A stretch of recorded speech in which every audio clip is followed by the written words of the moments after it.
হরে কৃষ্ণ, রাধে রাধে। নমস্কার বন্ধুরা, সনাতনী ইউটিউব চ্যানেলে আপনাদের সকলকে স্বাগত জানাই। কথিত আছে, বাড়িতে তুলসী গাছ রাখলে সেই বাড়িতে মা লক্ষ্মীর আশীর্বাদ সর্বদা বজায় থাকে।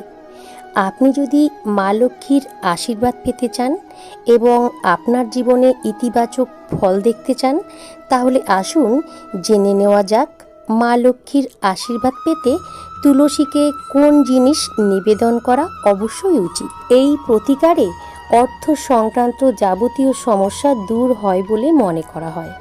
আমাদের হিন্দু সনাতন ধর্মে তুলসী গাছ বিশেষ পবিত্র। এই গাছকে ভারতীয় সমাজে বিশেষ গুরুত্ব দেওয়া হয়ে থাকে।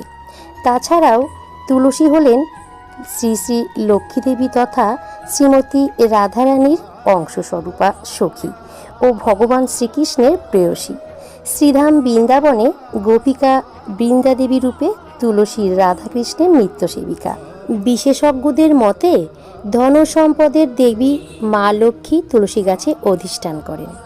বিশেষজ্ঞরা আরও বলেন, গৃহস্থ সংসারে তুলসী গাছ রাখলে সেই সংসারে সবসময় ইতিবাচক শক্তি সঞ্চারিত হয়। অযোধ্যার জ্যোতিষীরা বলে থাকেন, হিন্দু ধর্মে তুলসীকে অত্যন্ত গুরুত্বপূর্ণ বলে মনে করা হয়। সাধারণ বিশ্বাস অনুসারে তুলসী গাছে মা লক্ষ্মী অধিষ্ঠান করেন। প্রতিদিন সন্ধেবেলা প্রদীপ জ্বালিয়ে তুলসীর আরাধনা করলে মা তুলসী খুশি হন এবং ভক্তদের সমস্ত ইচ্ছা পূরণ করেন বলে মনে করা হয়। বিশ্বাস করা হয় যে বৃহস্পতি ও শুক্রবার তুলসীকে কাঁচা দুধ নিবেদন করলে মা লক্ষ্মীর আশীর্বাদ পাওয়া যায় এবং পরিবারের সকল প্রকার দুঃখ কষ্ট আর্থিক সংকট দূর হয়। এই প্রতিকারে ঘরের দারিদ্রতাও দূর হয়। আপনি যদি মা তুলসীর আশীর্বাদ পেতে চান, তাহলে প্রতিদিন তুলসী গাছে জল নিবেদন করুন। সন্ধ্যায় ঘিয়ের প্রদীপ জ্বালান। এতে মা তুলসী শীঘ্রই প্রসন্ন হন এবং সেই সংসারে অর্থ ও শস্যের অভাব হয় না।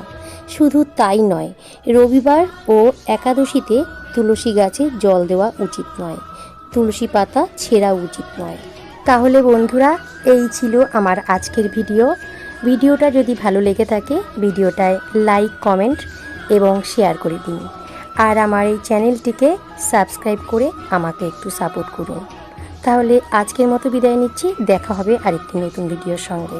আপনারা সবাই ভালো থাকুন, সুস্থ থাকুন, শুভকামনা করি। হরে কৃষ্ণ, রাধে রাধে।